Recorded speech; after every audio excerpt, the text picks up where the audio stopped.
ఇక డీటెయిల్స్ చూస్తే కొత్తగూడెంలో పలువురు మంత్రులు పర్యటించారు. పోస్ట్ ఆఫీస్ సెంటర్లో 124.48 కోట్లతో చేపట్టనున్న వాటర్ సప్లై ఇంప్రూవ్మెంట్ స్కీమ్ పనులకు శంకుస్థాపన చేశారు.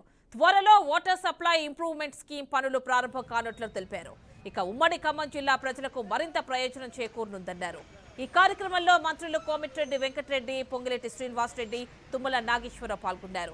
ఇచ్చిన హామీలన్నింటినీ ప్రభుత్వం అమలు చేసి తీరుతుందన్నారు. విపక్షాలకు ప్రభుత్వం గురించి మాట్లాడే అర్హత లేదన్నారు.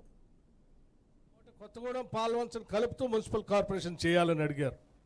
తప్పనిసరిగా రాష్ట్ర ప్రభుత్వం దీనిపైన పరిశీలన చేస్తుందని, పరిశీలన చేసి తగు ఆలోచనలు ఇది చేయడానికి అవకాశం ఉంటే తప్పనిసరిగా చేసే ప్రక్రియని మంత్రి మండలి దృష్టికి తీసుకొని వెళ్ళి చేస్తామని చెప్పి మీ అందరికీ మనవి చేస్తూ ఉన్నాం. అట్లాగే స్థానికంగా ఇంత పెద్ద పట్టణం ఉంటే పట్టణం మధ్యలోంచి వెళ్ళేది ఒకటే రోడ్డు. పొరపాటున ఈ రోడ్డు బంద్ అయితే ట్రాఫిక్ మొత్తం కూడా బంద్ అయిపోతుంది. పక్క పోట దారి కూడా లేదు. మాకు బైపాస్ కావాలని చెప్పి ఎప్పటి నుంచి అడుగుతూ ఉన్నాం. బైపాస్ పనులు రోడ్లకు సంబంధించిన ల్యాండ్ అక్విజిషన్ కార్యక్రమాలు కూడా అయిపోయినాయి.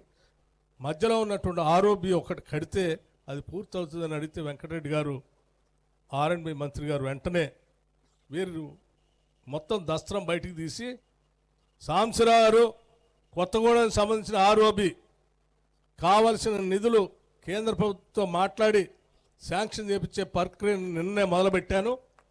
ఫైల్ అక్కడ ఉంది, తొందరలోనే శాంక్షన్ చేయించి క్లియర్ చేసి తీసుకొని వచ్చి మళ్ళీ భూమి పూజ కార్యక్రమాన్ని నేను వస్తానని వారు చెప్పారు, హామీ ఇచ్చారు. చాలా నేను ఈ జిల్లా ప్రజలందరి తరఫు నుంచి నేను కూడా ప్రత్యేకంగా నేను వారితో ఉన్నాను.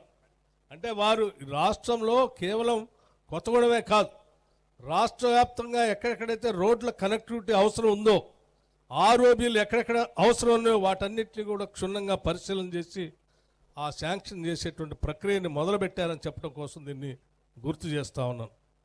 అట్లాగే స్థానికంగా ఇంకో సమస్య కూడా అడిగారు. ఇక్కడ అనాదిగా ఉన్నటువంటి thermal power projects stage 1, stage 2, stage 3, stage 4 వరకు గతంలో వెలుగులు నింపినటువంటి ఆ థర్మల్ పవర్ ప్రాజెక్ట్స్ ఈరోజు మూతపడిపోయాయి. స్థలం పెద్ద ఎత్తున ఉంది. పిట్ హెడ్స్కి దగ్గరలోనే బొగ్గు అందుబాటులో ఉంది, నీళ్లు అందుబాటులో ఉన్నాయి. ఇక్కడ మళ్ళీ వాటిని మొదలు పెడితే తప్పనిసరిగా పెద్ద ఎత్తున రాష్ట్రానికి ఉపయోగకరంగా ఉంటుంది. స్థానికంగా ఉద్యోగ అవకాశాలు కూడా దొరుకుతాయి. దీన్ని మొదలు పెట్టండి అని అడిగారు. ఒకటి కొత్తగూడెం రింగ్ రోడ్ నుంచి మన వయా పోచంపల్లి, వలిగొండ, తిరుమలగిరి, మహబూబాబాద్ మీదకెళ్ళి కొత్తగూడెంకి వెళ్ళి భద్రాచలం వరకు అందులో కూడా 63 కిలోమీటర్ల ప్యాకేజీ పనులు నడుస్తున్నాయి. వలిగొండకి వెళ్ళి తిరుమలగిరి దాన్ని నేనే శాంక్షన్ చేయించిన 2200 కోట్లు శ్రీరామ రోడ్డుగా అనౌన్స్ చేసి పెండింగ్లో ఉంటే దాన్ని మిగిలిన ప్యాకేజీలు కూడా టెండర్లు పిలవాలని చెప్పి మంత్రి గారిని కోరడం జరిగింది. దాన్ని కూడా త్వరలోనే పనులు మొదలు పెడతామని చెప్పి సీతారామ ప్రాజెక్టు కానీ ఇవన్నీ కూడా మీ జిల్లా నాయకులు ఉన్నారు.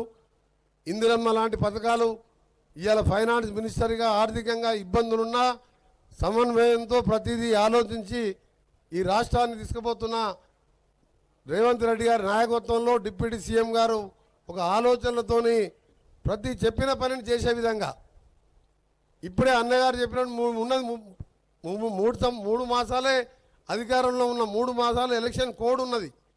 ఇప్పుడు ప్రాజెక్టులు రాత్రి సీతారామ ప్రాజెక్ట్ ట్రయల్ చేసిండ్రు. మా దగ్గర ఆగిపోయిన ఎస్ఎల్పిసి సొరంగ మార్గం 2200 ఇవాళ కొన్ని పత్రికల్లో వచ్చింది. దాన్ని కూడా ముఖ్యమంత్రి గారు నిధులు రిలీజ్ చేసి పని ప్రారంభించినాం. అది అయితేనే కానీ మాకు వస్తుంది. అందుకని ఇక్కడ ఉన్న సమస్యల గురించి కానీ నాకొకరు హాస్పిటల్ సూపరింటెండెంట్ నేరుగా ఫోన్ చేసి కొత్తగూడెం హాస్పిటల్కి వెళ్ళి నేను ఎవరు చెప్పలే మా అన్నలకు, మీ ఎంపీరా ఎండలు బాగా పెరిగినాయి, మా కొత్తగూడెమే కాదు ఇటు ఆంధ్రప్రదేశ్ ఛత్తీస్గఢ్ బార్డర్ కూడా ఇలా లేడీసు గైనకాలజీ వాడికి ఇబ్బంది ఉందని చెప్తే కూడా ప్రతీక్ ఫౌండేషన్తో కూడా హాస్పిటల్ కూడా ఎయిర్ కండిషన్ చేయందని నా తోచిన విధంగా నా దృష్టికి వచ్చిన సమస్యలు ఏది ఉన్నా సరే మీకు అండగా ఉంటానని, ముఖ్యంగా ఇంత పెద్ద మంత్రులు నా జిల్లాకు ఇన్ఛార్జ్ మినిస్టర్గా పక్క జిల్లా వాణిగా నాకు కూడా చాలా సంతోషంగా ఉంటూ ఈరోజు నన్ను ఆహ్వానించడమే కాదు, ఈరోజు ఇంత మంచినీటి కార్యక్రమంతో పాటు మీకు మిగిలిపోయిన అన్నగారు చెప్పిన రోడ్డును కూడా వెంటనే మళ్ళా నెక్స్ట్ విజిట్లో మళ్ళా మీటింగ్ పెడతానని చెప్పారు గడ్కరీ గారు. కాబట్టి కూల్చి నీళ్లు లేపటం, మళ్ళీ దాన్ని బాగు చేయటం, దాంట్లో కాపురం పెట్టి సంసారం సాగాలంటే కొంత కష్టమే ఉంది. అయినా సరే మీరిచ్చినటువంటి మనోధైర్యానికి తగ్గట్టుగా తప్పకుండా ఈ జిల్లాలో ఉన్నటువంటి అన్ని సమస్యల పరిష్కారం కోసం మీ ముగ్గురితోటి పాటు మాకు అర్జునుడిలాగా వెంకటరెడ్డి గారు ఉన్నాడు, ఇన్ఛార్జ్ ఆయన యొక్క సహాయ సహకారాలతోటి జాతీయ రహదారులు పూర్తి చేయడంతో పాటు ఈ జిల్లాని సస్యశ్యామలం చేసేటటువంటి సీతారామ నీళ్ళని ఈ 3 సంవత్సరాల కాలంలోనే పాలేరుకి తీసుకెళ్లేటటువంటి ఒక మహద్భాగ్యమైనటువంటి కార్యక్రమాన్ని కొనసాగించుకుంటూ ఈ జిల్లాలో ఉన్న పేద వర్గాలకి, రైతులకి, ముఖ్యంగా నిన్న బట్టి గారు మొత్తం డబ్బులన్నీ నీ శాఖకే పోతున్నాయి అంటున్నారు. నా శాఖకి రావటం లేదయ్యా, రైతుల జేబుల్లోకి వెళ్తున్నాయి.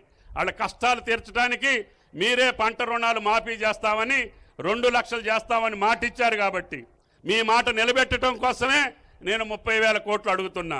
దీని తర్వాత రైతు భరోసా ఉంది, అది కూడా మీ భుజ స్కంధాల మీదనే ఉంది. అందరు రైతు లోకానికి కూడా నేను చెప్తున్నా, పంట రుణాలు ముఖ్యమంత్రి గారి మాట ప్రకారం బట్టి గారు తీర్చడానికి సిద్ధంగా ఉన్నారు.